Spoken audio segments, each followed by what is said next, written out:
Hello and welcome back to our channel, Craftopia Collective.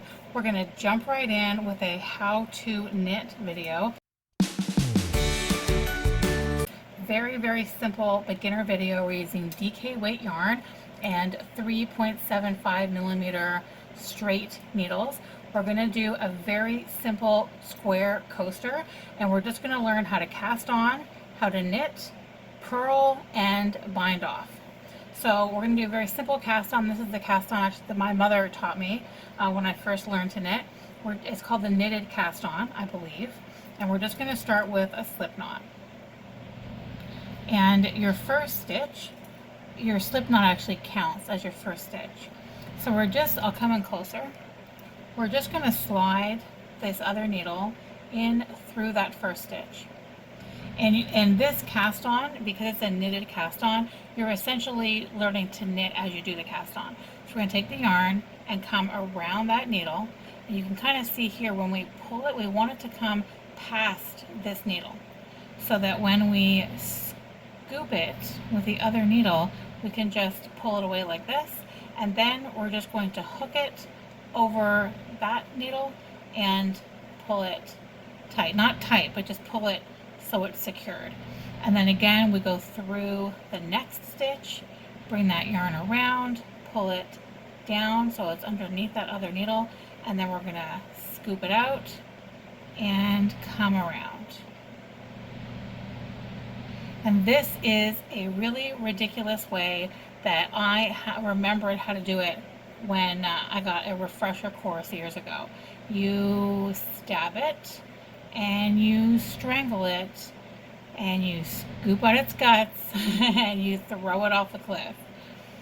So just keep doing this where you put your needle through, around, scoop it out, hook it back on, and we're going to do that 20 times. Okay, so that's 20 stitches, and this is your cast on edge here. And now we're just going to knit our first row. And you just did the knitted cast on, so it's almost exactly the same. You'll recognize the first few steps. So you put your needle through that stitch, bring the yarn around, scoop it, but now so before what we were doing is we would scoop it and bring it out like this. So instead, to actually knit the stitch, we scoop it, but then we sort of throw it off the edge of that needle instead of bringing it back to the needle.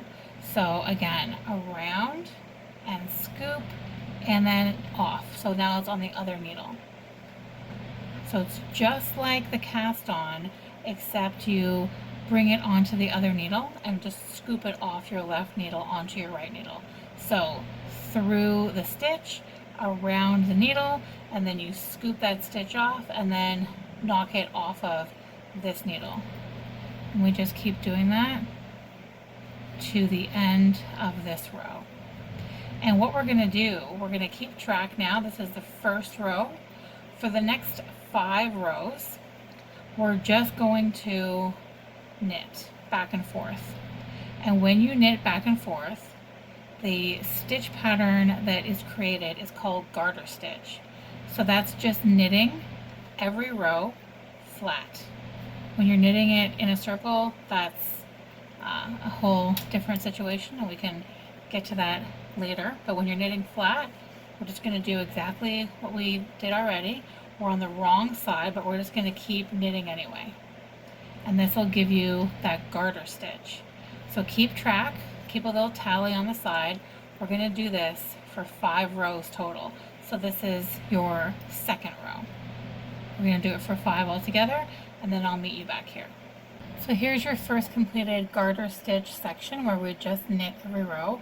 Now we're going to work on purling so we can create a different effect, and we're going to purl every other row. So knitting every row gives you this garter stitch. Now we're going to purl across these bumps here. So have the yarn in front instead of behind. I'll show you once from here and then again close up. But you're bringing the needle in the front instead of through into the back. So you're pushing it up into the front is where this needle goes.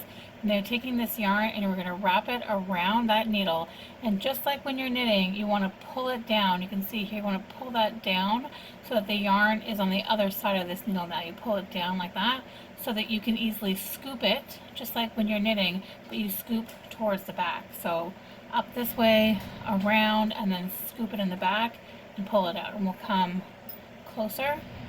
So again, we're coming up this way, wrapping that yarn around, and then when we scoop it, you can see this way you're scooping it out the back. So just round, down, and out the back. We're just going to purl to the end of this row. You can kind of see a difference right away. You'll see it better on the next row. But you can already see that we have an indent there instead of more bumps. So it comes in and makes more of a flat fabric, and you'll see it even more so this row when we knit across it. So we'll knit to the end of this row and then come back and take a peek at it together. There you can start to see it even better now that we've done another stockinette row. So stockinette is just knitting on the right side and purling on the wrong side, and garter is just knitting on both sides. So we've done a purl row and a knit row to achieve this. We're going to do another purl row, another knit row, and then another purl row, and then we'll continue on doing garter stitch, stockinette, garter stitch, but I'll meet you back here after you've completed that next little bit. So we've done a purl row and a knit row. We're going to do another purl row, another knit row, another purl row, and then I'll meet you back here then. You can really see the difference here between the garter and the stockinette, how this is bumpy and this is flat. So we're just going to practice a little bit more by doing another section of the garter and then another section of the stockinette. That should give us a perfect square. Nothing is perfect when you're first learning because your tension is going to be a little bit off, and that's totally okay. But we did do 20 stitches as a cast on, and then each of these sections is 5 stitches tall, 5 rows tall. So doing 5, 10, 15, 20, that should give us a square. But you might want to do another section of garter at the top just so that it ends the way that it begins, but that's totally up to you. So for the next 5 rows, we're just going to knit every row, and then the next 5 rows after that, you're going to alternate the same way you did here.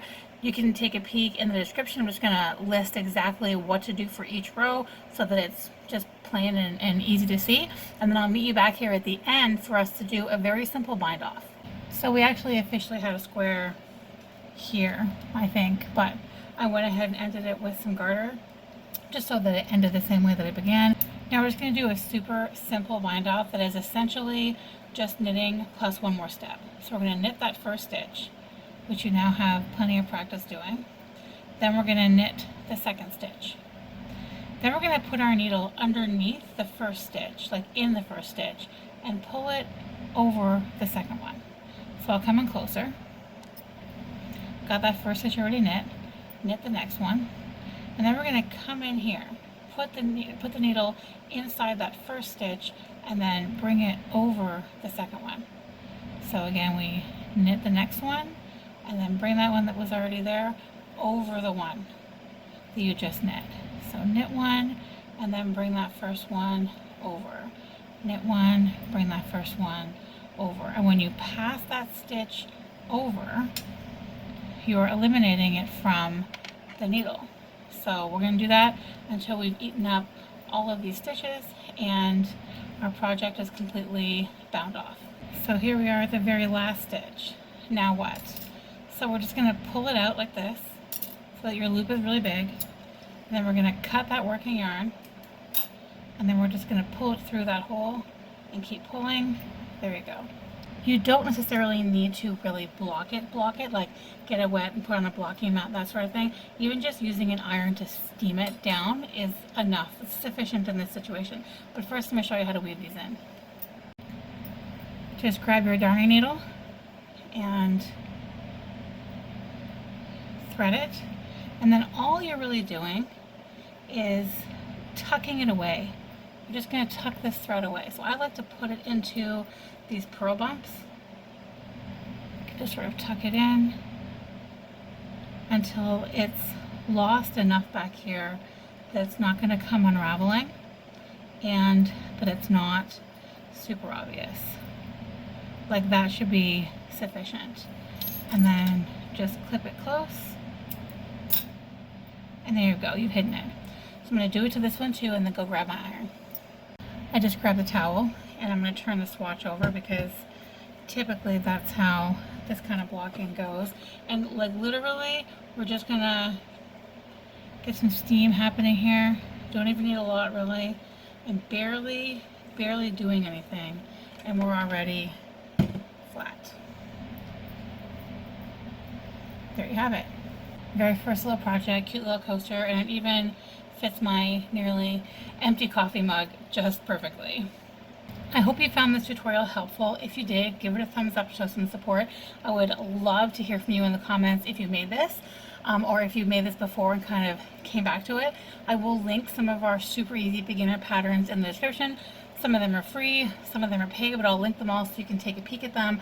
Just ones I think would be good for absolute beginners, like a great next step to do after this. You can also subscribe to our channel so you don't miss any videos, and follow along on Instagram for daily crafty inspiration. Thanks guys, bye.